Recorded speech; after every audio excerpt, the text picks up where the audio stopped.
మరి ఇస్లాంలో చెప్పడం జరిగింది. అదేవిధంగా ఒక తావీజ్ విషయంలో, ఒక షిర్క్ విషయంలో, ఒక బిదాత్ విషయంలో, ఒక మద్యం విషయంలో కూడా ఎన్ని రోజుల వరకు వారి యొక్క ఆరాధనలు స్వీకరించబడవో ఒక్కసారి మీరే హదీసులు తీసి చదవండి. అల్లాహు అక్బర్. మరి ఇకపోతే అనాథల యొక్క సొమ్ములను అన్యాయంగా తినడం కూడా మహాపాపంలో ఒక పాపంగా చెప్పడం జరుగుతుంది. మత్తు పానీయాలు సేవించడం కూడా మహాపాపం అని ఇస్లాంలో చెప్పడం జరుగుతుంది. ఖురాన్లో అనేక వాక్యాలు చెప్పింది. జూదం, బెట్టింగ్ల జోలికి వెళ్ళకండి. అది ఏ రూపంలో ఉన్నా సరే, బెట్టింగ్ ఏ రూపంలో ఉన్నా వాటి జోలికి వెళ్ళకండి. మరియు మత్తు పానీయాలు అవి ఏ రూపంలో ఉన్నా వాటి జోలికి వెళ్ళకండి అని చెప్పడం జరుగుతుంది. మరియు ఒక హదీస్ మీరు చూడవచ్చు, ప్రళయానికి ముందు మత్తు పానీయాలు అనేక రకాల రూపాల్లోకి వెళ్తాయని.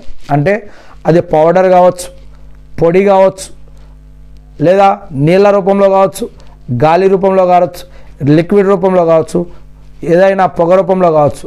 మరి ఆ మద్యం అనేది, మత్తు అనేది ఏ రూపంలో ఉన్నా సరే ఈ యొక్క మత్తు పానీయాల జోలికి, మత్తు పానీయం, ఈ యొక్క మత్తు పానీయాల జోలికి దేని జోలికి కూడా పోకండి అని చెప్పడం జరుగుతుంది. వాటి ద్వారా మీరు కొంతకాలానికి కొన్ని లాభాలు ఉన్నాయని మీరు అనుకున్నా కూడా లాభం కంటే ఎక్కువ నష్టమే ఉంది అని, అది ఇహలోకంలో, సమాజ జీవితంలో, ప్రళయం రోజు, పరలోకంలో కూడా మీకు అది నష్టమే అవుతుందని చెప్పడం జరుగుతుంది. అందుకే దాన్ని అమ్మటం, కొనటం మరియు ఇప్పించటం ఇవి కూడా మనం అసహ్యంగా భావించాలి. మరి ఇవి కూడా అన్యాయంగా, పాపంగా భావించాలి.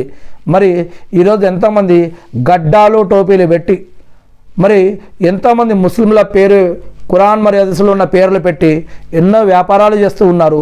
మరి వీటిల్లో ఎక్కడైనా మత్తు పానీయం, మత్తు పదార్థాలు ఎక్కడైనా ఉన్నాయా, ఎవరికి వారు ప్రశ్నించుకోవాలి. మరి అటువంటి వ్యాపారాలు కనుక ఉంటే కుర్బానీ అంటే త్యాగం చేయాలి. కుర్బానీ అంటే త్యాగం చేయాలి. మరియు హిజ్రత్, హిజ్రత్ అంటే ఈ యొక్క వ్యాపారం కాకపోతే ఇంకొక వ్యాపారం, ఈ పని కాకపోతే ఇంకొక పని, ఈ జాబు కాకపోతే ఇంకో జాబు, ఇలా హిజ్రత్.